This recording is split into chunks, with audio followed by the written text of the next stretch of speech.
Hey Dhamma friends, we have come to the next item, that is Dhamma sermon, and here we are discussing KhaggaVisana Sutta, which is available in Sutta Nipata. Sutta Nipata is one of the early Buddhist texts available in the canon, and it belongs to the Sutta Pitaka. And it is considered one of the very interesting and very profound teaching of the Buddha is included in this particular book. So very popular suttas like Ratana Sutta, Mangala Sutta, Karaniya Metta Sutta, all are in this Sutta Nipata. And similarly, this KhaggaVisana Sutta is also available in this Sutta Nipata. Now, in this particular sutta, KhaggaVisana Sutta, literally it can be translated as rhinoceros horn. It very much emphasizes the secluded practice. Rhinoceros horn is a single one. It doesn't have several horns, but it's a single horn. And it's a very strong and very steady single horn. So that represents the secluded practice of a monk or a practitioner who actually trying to be alone and trying to make use of the time as much as possible. And that secluded practice is fairly emphasized throughout this rhinoceros horn sutta or KhaggaVisana Sutta. And it actually consists of around 40 verses. And the commentary says Buddha mentioned all these 40 verses as kind of an explanation of Pacceka Buddha's enlightenment. There are 3 stages of enlightenment mentioned in the Dhamma. That is Samma Sambuddha, fully enlightened, self-enlightened Buddha, who actually self-enlightened as well as established the Sangha and preached the Dhamma in length and capable of teaching to many. On the other hand, there is another level, that is the Pacceka Buddha, sometimes translated as private Buddha, where he too is self-enlightened, but he doesn't establish Sangha order, and only he can't actually preach to many so that many would understand Dhamma. So that is the Pacceka Buddha. Next one is the Shravaka Buddha, who is a follower of a Samma Sambuddha. So he has the teaching of the Samma Sambuddha, so he follows it, practices it, and similarly try to explain it to the other person. So his skills actually vary from person to person, and certain monks, followers are capable of explaining, some are not. So that actually differences are there. Now, the Pacceka Buddhas have some reason for them to utter these various verses. And in this 51st verse available in the Sutta Nipata, so again, interesting story is there. So in that story, what happened was,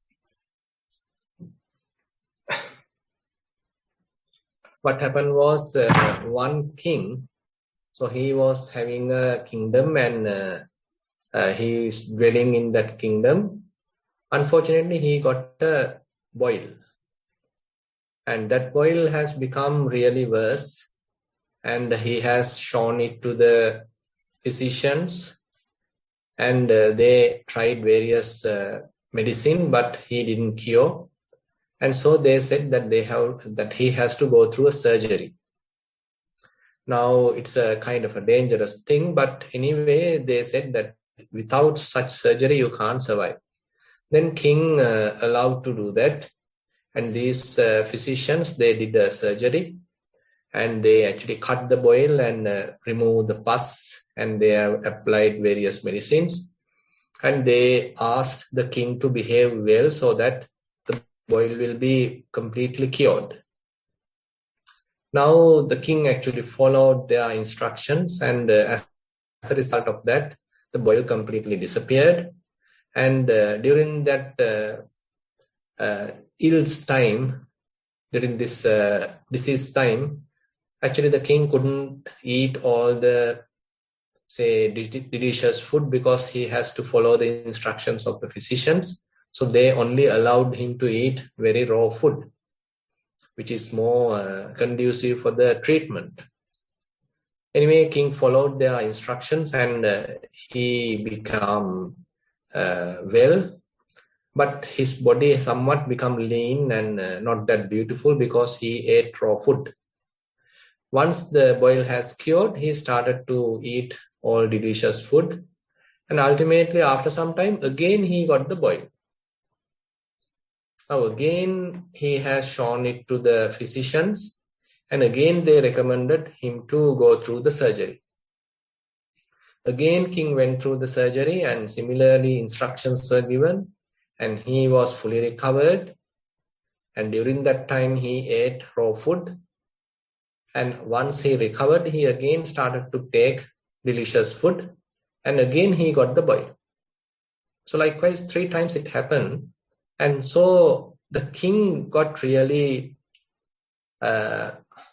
somewhat disillusioned or somewhat disappointed about this body, because it's again and again giving much trouble. So it's very much like a cancer. So he has treated for a cancer, and during that time he maintained all the diet properly so that he got cured. But after some time when he reverted back to the normal schedule, again he got the cancer. Now again he went through treatment, again followed the dietary restrictions, and again he cured. But once he get back to the normal meals, again he got the cancer. So somewhat like that. So these are not distant from us. So these are quite ordinary things happen to many people. And once they follow the instructions and once they go through medication, whatever the boil or cancer or whatever it is, that disease get cured. But after some time again it can happen. So same thing happened to this king, and he got really disappointed about this situation happens in the body. As a result of that, he thought to give up the kingdom. So he left the kingdom and he went forth, became a monk, and he started to practice. And he practiced for a long time. It is mentioned in the commentary, he practiced for 7 years. And at the end of 7 years, he was able to become a Pacceka Buddha.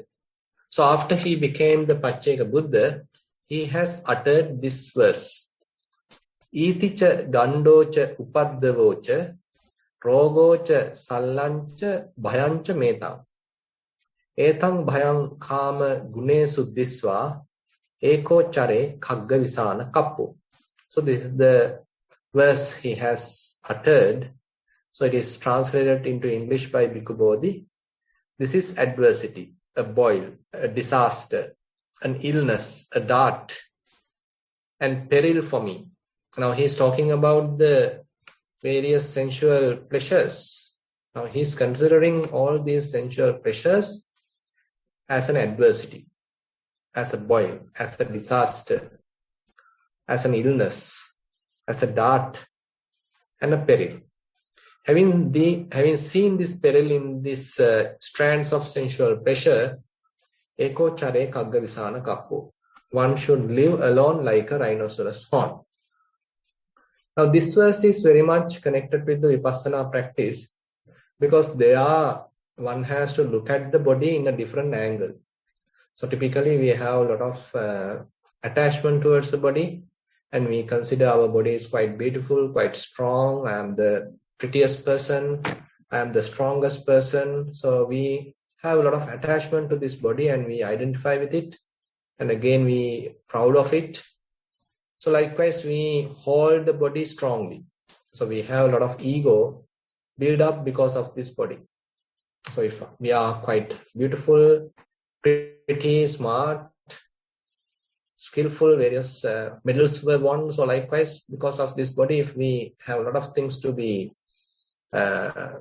admired, so then we become quite proud and we identify with the body.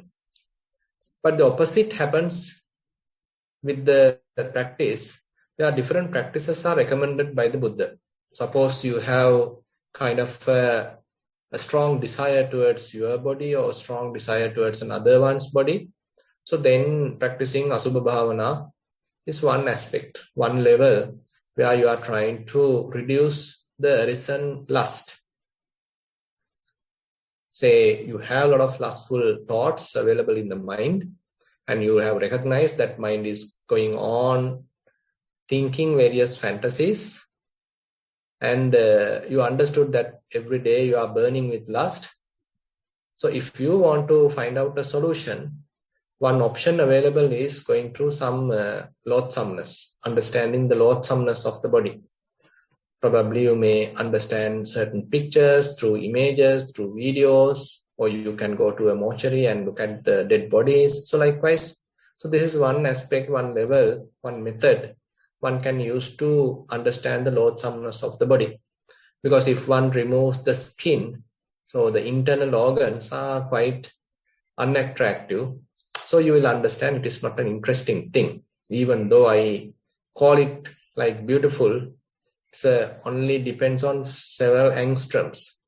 So if we are able to remove few angstroms of the skin, then you understand it's a utterly disgusting kind of a picture, disgusting kind of an image what you have. It's not at all attractive. And the other way to do it is to sort of dissect the body and recognize various body parts. So it is also connected to the Asubha Bhavana, and you are dissecting the body. So various anatomical parts are there, and Buddha starts with very basic ones, easy to understand: head hair, body hair, teeth, skin, flesh. So likewise, various body parts are there. And slowly he takes us to the middle or to the inside of the body. There we understand various body parts. So idea is to understand that this body is not an attractive something, rather it's a combination of various body parts. It's an assembly of various body parts.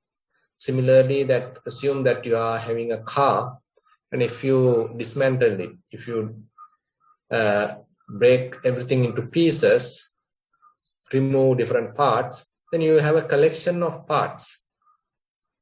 So this collection, once you put it in order, in a particular style, fashion, in a proper order, then we call it a car.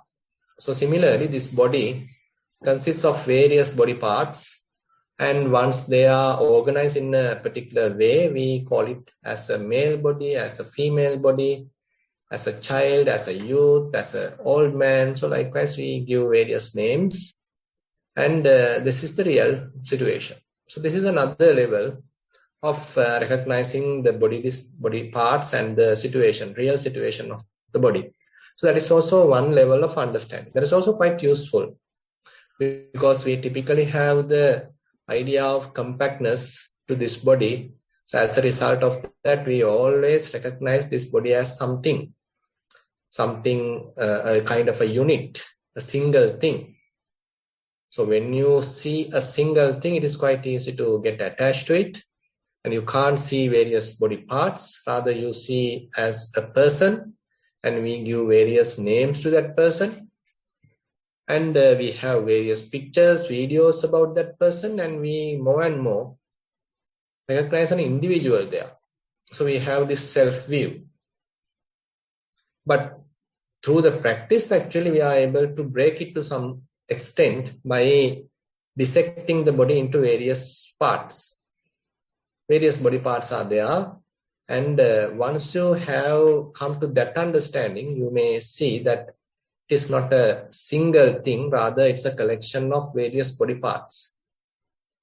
Now, understanding that is also quite useful, and then you probably can go to the next level, that is to understand various element characteristics. So far, actually, what we did is somewhat conceptual, because even though we call them as body parts, so still we are dealing with the conceptual level, but still it is quite strong and very worth.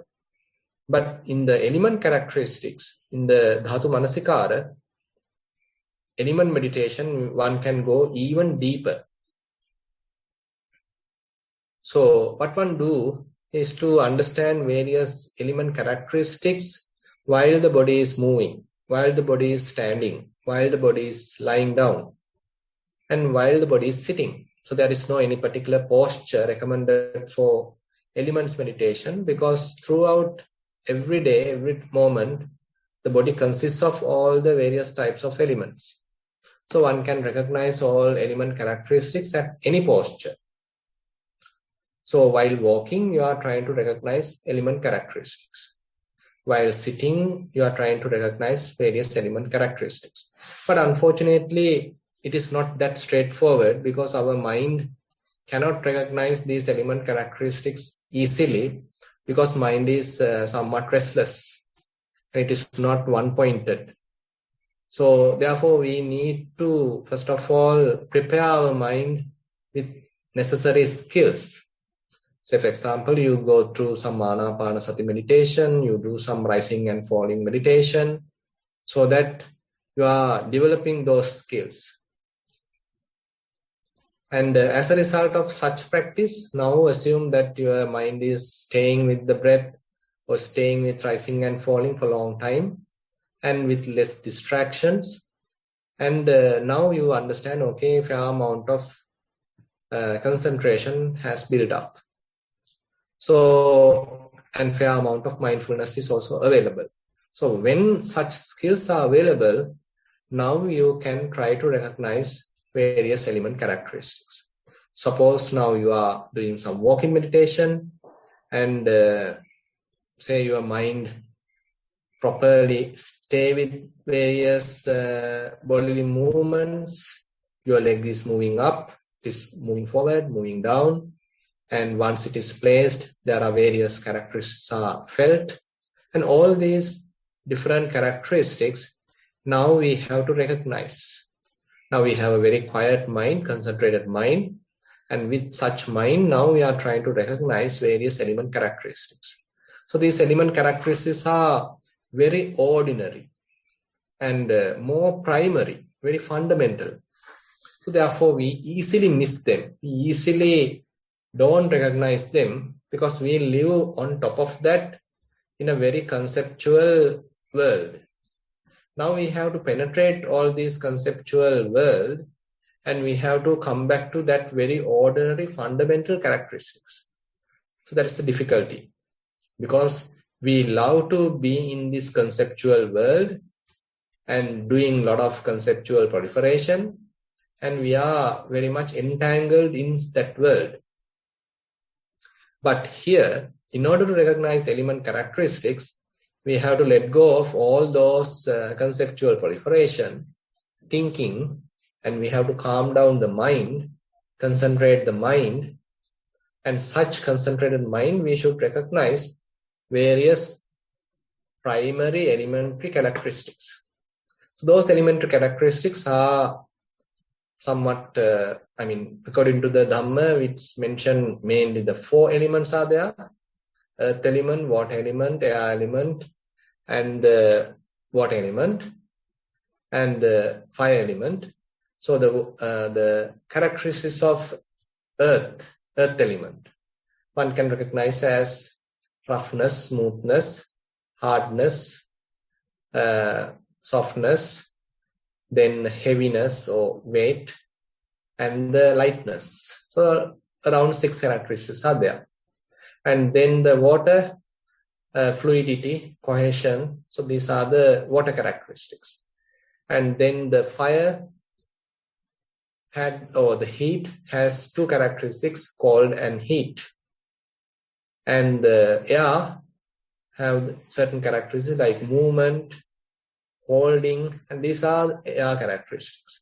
Now, in order to understand these very basic primary characteristics, one has to carefully observe all these movements and touching sensations, everything one has to carefully observe. Suppose you are trying to recognize all these things while walking. At the beginning, probably you can only recognize a couple of characteristics, maybe hardness of the, carpet, hardness of the mat, or hardness of the floor, or hardness of the sand floor. So likewise, you may understand the very easy or evident characteristics at the beginning. With that, you are establishing mindfulness, and once that mindfulness has sharpened, now you try to recognize other characteristics as well. Is it only the hardness available? Now you are trying to recognize smoothness as well. Now you are trying to recognize roughness, trying to recognize, say, softness, heaviness, movement, maybe heat, cold. So likewise, slowly now you are using your mind to recognize all these refined characteristics. So as a result of that, what happens? Now you are more and more understanding many element characteristics, not only in walking, maybe while sitting, while lying down, while standing. So everywhere now you are able to recognize element characteristics. Now your perception actually changed, because several months ago, once you started your practice, so you had a notion of individual. So I am meditating, I am walking, I am sitting. So that was the perception we had. Now when you start to observe various element characteristics, now element characteristics become more and more evident, and you may understand, okay, I mean, there can't be a person here. Only various elements are there, and those elements manifest. And they happen. And they also happen not according to my agenda, according to my schedule. So they happen according to their own agenda. And there are various causes and conditions. As a result of that, many different element characteristics occur. And once they occur, I don't have any control. And they happen, and they sometimes exist, and sometimes they quickly pass away. And probably once you are closely examining, probably one can understand, okay, even though it appears like kind of an element characteristic, once I am closely observing them, it is a bunch of characteristics, a combination of so many characteristics. It's not a single unit, rather there are also many characteristics are there. So likewise, you are refining your mindfulness, sharpening your mindfulness, and you are trying to clearly recognize all these minute characteristics. So you are sharpening your clear comprehension.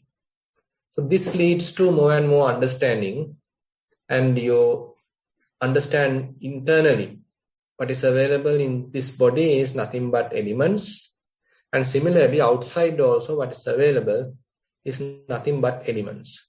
So slowly dispassion happens in the mind, and you loses grasping, and now you are able to look at the body not as something compact, but as kind of a combination of so many, say, objects or so many characteristics. So that actually reduces grasping, attachment towards the body.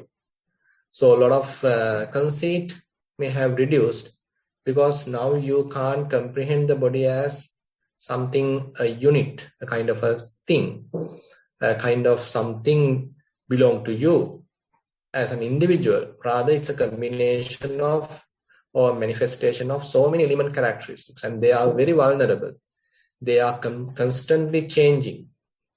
They are coming and going. So your perception, your understanding, slowly growing, and now you understand not only element characteristics, they have their common behavior. They are quite impermanent. Constantly they are changing. And they are constantly subjected to this changing, arising and passing away. And they don't behave according to my wishes. And even they don't know, I mean, whether they are in a female body or male body, or in a table or chair or whatever it is. So all those are conventions, characteristics, or elements doesn't know, I mean, where they are. So all these notions, conventions are what we made, humans have made. But elements doesn't know any of those. Elements are merely elements. So you understand there is no animal here, there is no being here, there is no human here. nothing but elements. So your perception has drastically changed, and now your grasping, your upadana clinging has fairly reduced. As a result of that, probably your mind get freed. As you've seen this behavior of the elements. So this is one of the decisive point of the Dhatu Manasikara, where once you are recognizing everything is nothing but elements, so this compactness of the body may disappear, and you can't now perceive the body as something with a boundary, but everything very much like scattered. You can't have a boundary now. Previously, in your practice, probably once you pay your attention to the body, you can recognize kind of a boundary to the body.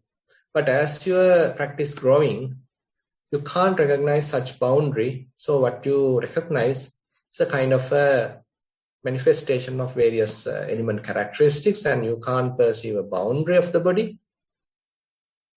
And things are subjected to various arising and passing away, and you can't have things under your control. So the three universal characteristics, impermanence, unsatisfactoriness, non-self, are growing in your mind. And once they are substantially grown, probably your mind may release the body, or mind may let go of the body, and probably mind get freed. So at that time, if your mind does not grasp any kind of feeling, any kind of perception, or any kind of mental object, so then it may get a kind of a temporary release. So this temporary release also one has to improve or prolong in order to have a kind of a considerable understanding of a released mind. So the practice has to continue for a long time, so that one becomes skillful in maintaining such a free mind. So he may have it during the sitting, he may experience it during the walking. So likewise, he has to expand it so that his mind is no more grasping any of these sensual chords, 5 sensual chords. So likewise, this vipassana practice related to the body has a kind of a long journey. It may start with simply having some understanding about the body and dissecting the body to various bodily parts. And even beyond that, one may understand this is element characteristics. And then using which one may reduce one's clinging, desire, attachment, and so that it may lead to kind of unattached, unbound, freed mind. So this is in a way some destination of the practice, but that is not the end, and one has to further cultivate such unattached mind, free mind, using which one may recognize various defilements available in the mind, and what are the attachments further available in the mind, various tendencies available in the mind. So likewise, now one may even go towards the mental side or the mind's aspects, various feelings, various say formations, various mental qualities. So one may understand more and more subtle aspects of the mind. So likewise, it's a kind of an understanding of mind and body, and so such understanding fairly helps one to free one's mind, not to attach with the body, with the feelings, with the perceptions, with various formations, so that one's mind become more and more unburdened, relaxed, free, lighter, spacious, unattached, so that, as Buddha mentioned, once one may experience some kind of a freedom and reduction of sorrow, lamentation, suffering, etc. So this is what we can understand through this verse. So this Pacceka Buddha has understood various sensual chords Panchakama as with their disadvantages, and he has understood their danger, their impermanent nature, unsatisfactory nature, non-self nature, and with such understanding he was able to completely liberate his mind and was able to become a Pacceka Buddha. So with that, I like to conclude today's Dhamma sermon. Now I like to open the session for questions. Sorry, Bhante. Currently there are 7 questions. Question number 1, general question. Dear Bhante, this question is related to establishing mindfulness in all occasions, including sitting and walking. I notice when a Vedana is present, automatically a story starts getting constructed. Also, I remember as a child when I experienced a Vedana, it does not have a story as now. And my understanding is that it's probably because as a child, there isn't much sanya in the mind. Bhante, my question is, would you please be able to share some practical solutions to prevent the entanglement of sanya or construction of story with Vedana? In other words, to experience the Vedana as Vedana without any, I think the word is either delusion or dilution. Greatly appreciated and much merits with metta. That's the end of the question. Yeah, I mean, so as we discussed even today, so if we are able to understand feeling as feeling without mentally proliferating on top of that, so that is much necessary, much required in the Vipassana practice. So that is in the way the practice of Vedananupassana. Various feelings are there. There may be pleasurable feelings, equanimous feelings, painful feelings, and they come and go. And you are able to step back and look at them. And you are not identifying with them, and you are not claiming them as my feelings. So they are merely feelings. So this is in a way very much like that perspective, how we are looking at them. Say, for example, in the Kayanupassana, suppose you are recognizing rising and falling. So the abdomen rises and abdomen falls. So you are keeping your attention closer to the abdomen, and you are able to understand how this abdominal movement happens. And you are like an outsider. You have stepped back and you do kind of a distant observation. Body go through this movement, rising and falling, and you are able to look at it objectively without claiming this rising and falling as me or mine. So similarly, the same kind of perspective we have to maintain when we are watching various feelings. There are various pleasurable feelings are happening, and you are looking at them objectively. There are various painful feelings are happening, and we are looking at them objectively. There are various equanimous feelings are happening, and we are looking at them objectively. So this understanding has to grow. So as we discussed today with elements meditation, so in the Vedananupassana, the similar fashion is there. So at the beginning you understand as a single feeling. It lasts for some time, maybe several minutes. But as your clear comprehension improves, your mindfulness sharpens, there you understand it is not a single feeling, but rather it is a combination of so many feelings. It's a group of feelings.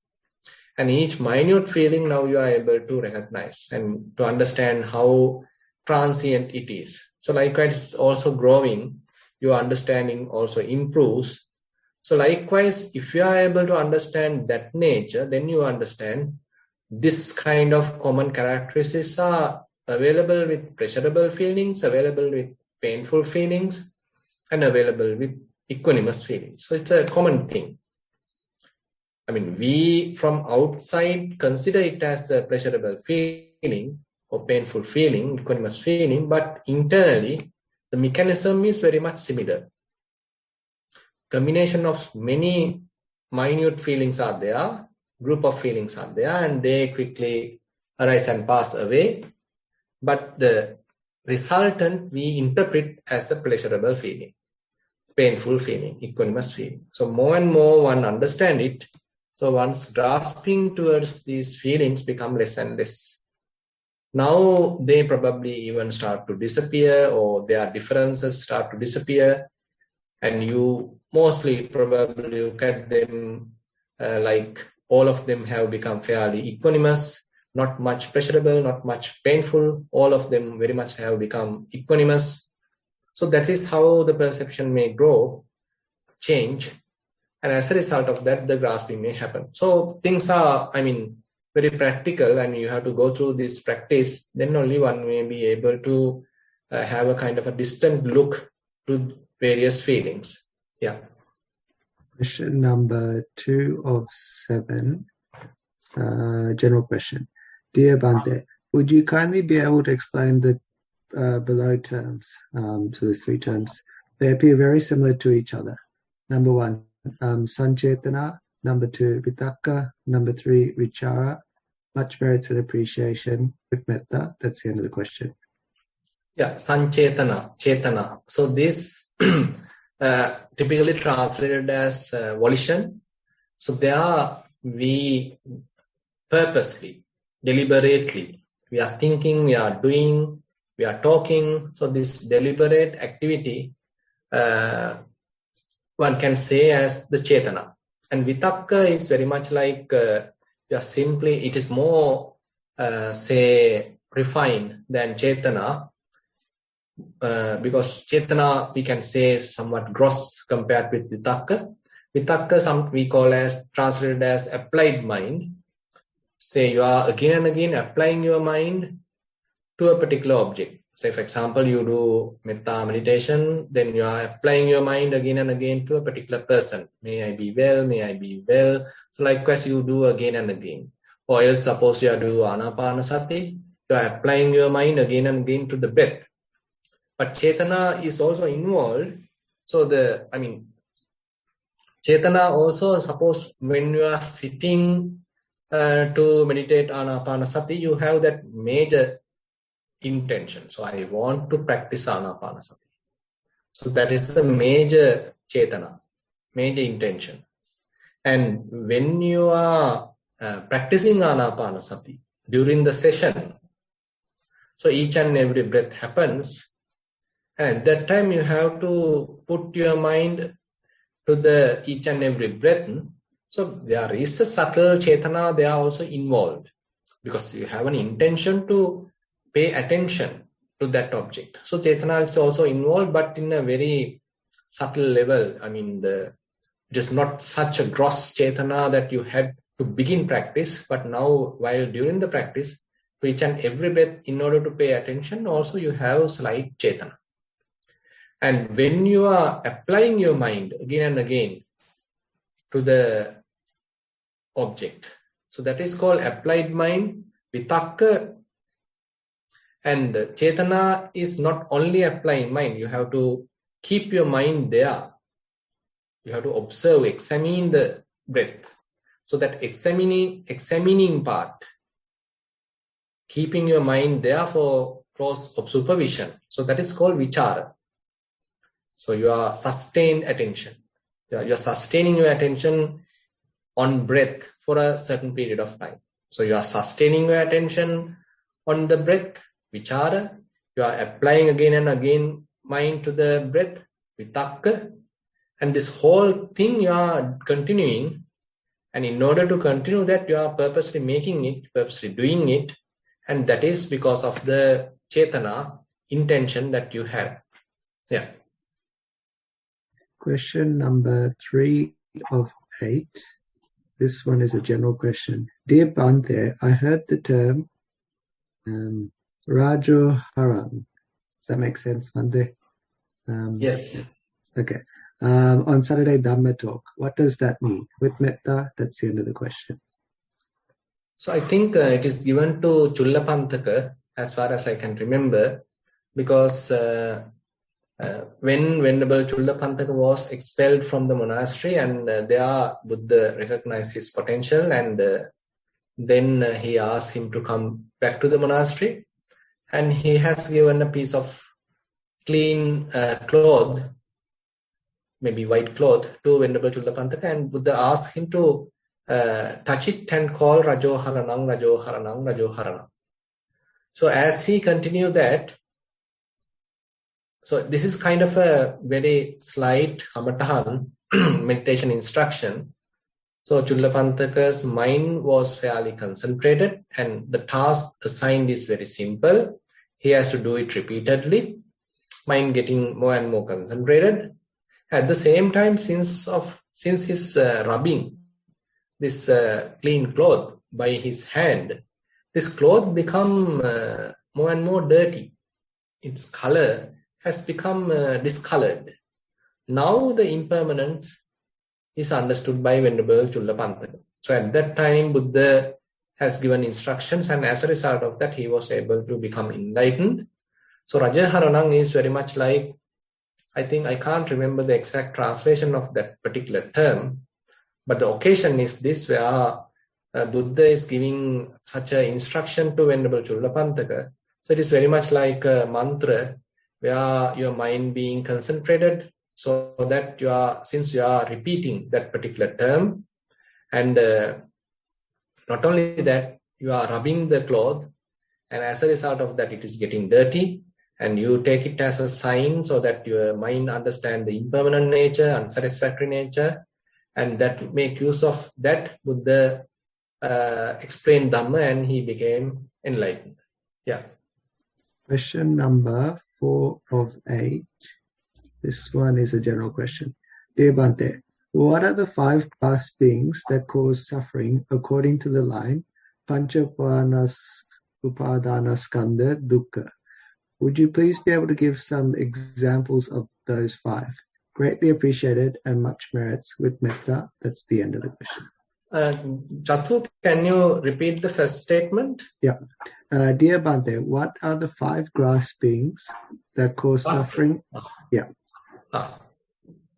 Yeah, we are grasping 5 khandhas. I mean, there are 5 khandhas: Rupa khandha, Vedana khandha, Sanya khandha, Sankhara khandha, Vijnana khandha. Rupa khandha is the form, material form. Vedana khandha is the various feelings. Sanya khandha is various perceptions, signs. And Sankhara khandha are various formations. Say you have loving kindness, you have faith, you have various mental qualities, say hate, delusion, lust, and all different kinds of mental qualities are there. So probably you may grasp them.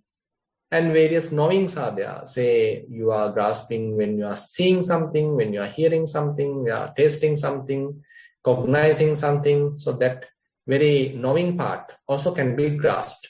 So these 5 aggregates can be grasped. So they are the mind constantly grasping either one of them or many of them. Yeah. Question number 5 of 8. This one is a practice question. Dear Venerable Sir, my mindful practice is walking 1 hour and sitting 1 hour, where the sitting starts with the focus on the breath. I have submitted multiple reports and received excellent advice from you in the past, and thank you so much for this valuable service. I don't have major concerns on my practice, which is progressing quite well. With the walking, I tend to get to a state where the difference between the left and the right leg disappears within 5 to 10 minutes, and the walking happens automatically for the rest of the time. The primary objects I come across are several elemental characteristics during this time, which I've explained in the report last time. During sitting, my breath fades away within 5 to 10 minutes, and I come to the spacious awareness, observing the thoughts come and go, as well as the elemental characteristics sometimes. I feel calm and serene after each walking and sitting practice. However, during day-to-day mindfulness, I observe that my emotions are triggering the explosive levels sometimes. There are impulsive moments, and I can observe that they dissipate quite quickly as well. For example, I tend to get frustrated and angry about situations more often and more quickly with more intensity than before, and I am aware of it. I can see these dissipate quickly as well. A few weeks back, Bhante mentioned that this is the way and the path of getting rid of these. by face-to-face observation and recognition using mindfulness. Sometimes I have doubts in my mind that if I am capable to do that right now. I don't know, perhaps I should pay attention to my body and the changes in the body, for example, rising heart rate, sweating, jaw tightening, and avoid face-to-face recognition of these emotions since they are so explosive. Maybe I should continue observing these thoughts directly, even though I feel like helpless and intimidated by them. Seeking your valuable guidance. Thank you for your kind advice. That's the end of the question. Yeah, I mean, nothing much to add. So basically you are doing well. So, I mean, if you are able to recognize various emotions, that is well and good. So, I mean, let them come. So no need to suppress them. So let them come, but you are not being governed by them. You are not being fooled by them. So you are able to recognize them objectively. So that is how slowly we are sort of not becoming a slave to different emotions. And we don't need to suppress those emotions. And very much like we are having some sort of a literacy towards those emotions, kind of understanding, emotional intelligence towards those emotions. So we understand, okay, when we get angry, we understand. When mind becomes lustful, we understand. When mind becomes, say, jealous, we understand. When mind becomes somewhat miserly, one may understand. So likewise, different emotions may understand. So as you are growing, or rather understanding them more and more, so their power loosens and you no more become a slave to those emotions. And you are able to understand them very in their very early stages. So during their inception level, you are able to understand different emotions. So ultimately, instead of emotions, they become feelings. I mean, it may be a pleasurable feeling, it may be a painful feeling, equanimous feeling. So you are now very much like diluting these emotions, and now they are not overpowering, overwhelming, and you are become more comfortable, and mind remains in a more calmness because it is not being governed by various emotions. And that is how it may grow. It may take definitely time, but we have to patiently observe. And as you have mentioned, rather than suppressing them, so let them come up and let them be, and we are observing and let them go. Since we are not promoting them, or we are strengthening them, and they are loosening their strength, they are weakening, and they become faded away. And that actually helps ourselves to have a fairly stable mind. Yeah. Question number 6 of 8. This is a question about the Dhamma sermon. Bhante, regarding the elemental characteristics explained during the Dhamma sermon, until this time my understanding was observing lightness and heaviness is air element. I did not know that it is earth element characteristics. However, I could clearly recognize and observe these characteristics during sitting and walking practice, after the mind settles and the primary object vanishes. Is there a problem in this that the naming is different, but you still feel or observe them? That's the end of the question. Yeah, no problem at all. I mean, we are the ones who have categorized those, and it is typically mentioned lightness, heaviness belong to the earth characteristics or the earth element, and the air element actually have the movement, especially. So the movement, vibrations, so those are belonging to the air element, while the lightness, heaviness, hardness, softness, smoothness, roughness, so those belong to the earth characteristics.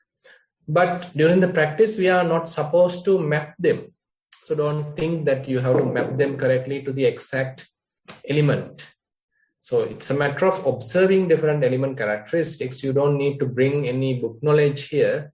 So that is why you are growing in a way. Because, I mean, if you have forgotten to which element they belong to, it doesn't matter. Because the important thing is to experience these element characteristics and to understand them, recognize them.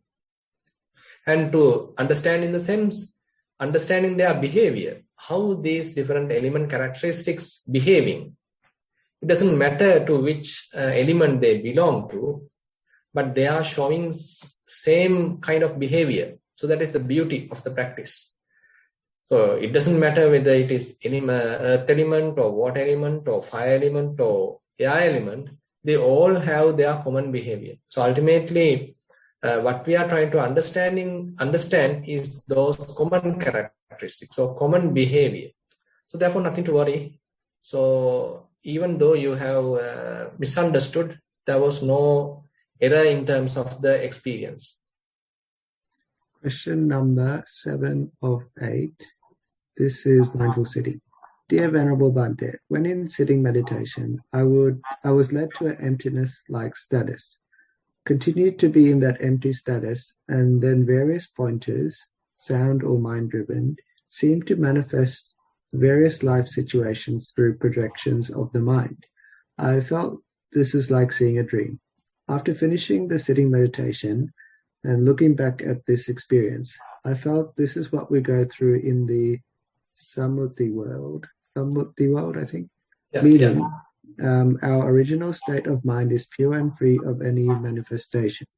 Different pointers and senses taking over us and lead us to manifestation of different life situations and make them mine or ours, carrying us away in the samsara.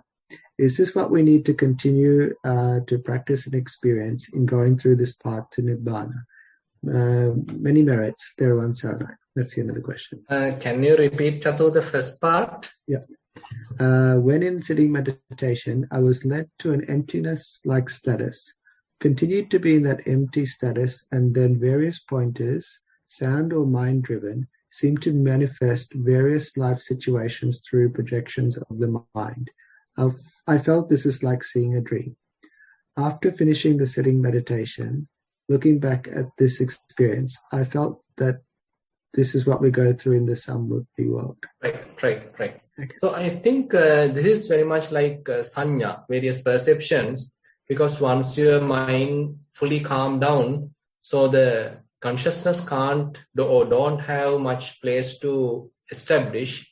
So what happened is, so it takes all these different maybe past memories or your own projections, plans, wishes, to the mind, to the surface of the mind, and they may be quite interesting, and ultimately the consciousness go and establish there, go and attach to them, and we are trying to give various interpretations to them. So that is in a way kind of a, bait of the mara, where he is trying to fool ourselves.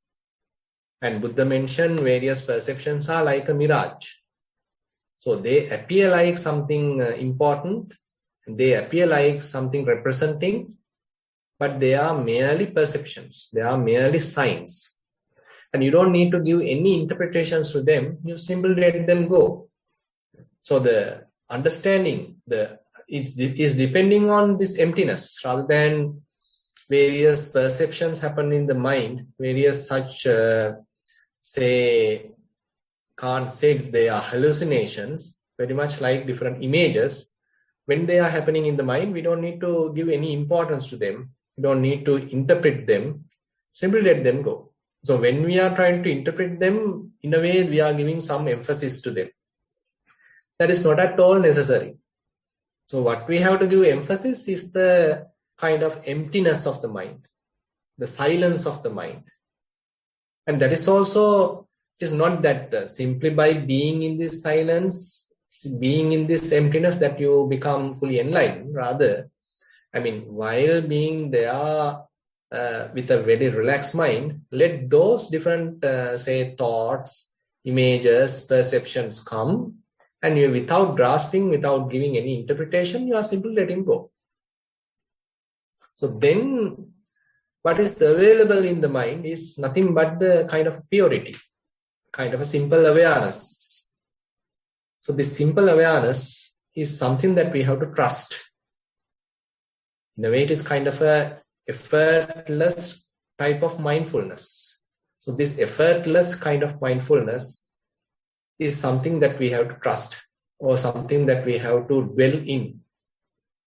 So that may take us into more and more understanding and to recognize various subtle defilements available in the mind, so that our mind become more and more pure. So that should be the path that we have to follow. Question number 8. This is the last one. There's 2 parts, mindful walking and sitting. They're both short. So I'll just read them both out. Mindful walking. Only 10 minutes of practice and about 300 steps on a tile floor. Smoothness of the floor, movement of the legs, and touching sensation of the different parts of the foot could be observed. Various past and future thoughts are coming and going. Mindful sitting. 30 minutes according to the instructions of Swami Mahansa. 50 to 60 breaths could be recognized. Sensations of the body in different places could be observed. That's the end of the report. Yeah, you may continue, because now you are able to understand them as merely sensations, as different breaths or different whatever it is. So it is very much like you are able to look at them objectively. So that is the important thing. So rather than identifying them as me, mine, etc., now you are able to step back and watch them like someone else's sensations. So that is the important thing. You are learning it and you got to continue. Yeah. That was the last question, so we can finish up.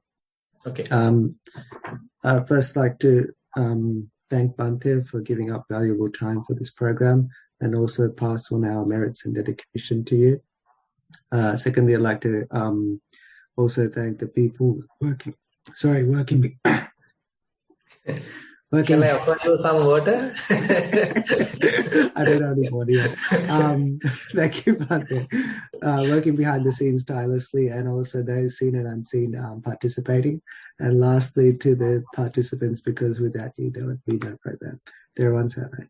Yeah, actually, I like to thank you also, Chatu. You are also take part in the program for a long time now and presenting all the questions. And we appreciate your work as well. Okay, thank you very much for everyone. Thero, Vanaya. Thero, Vanaya.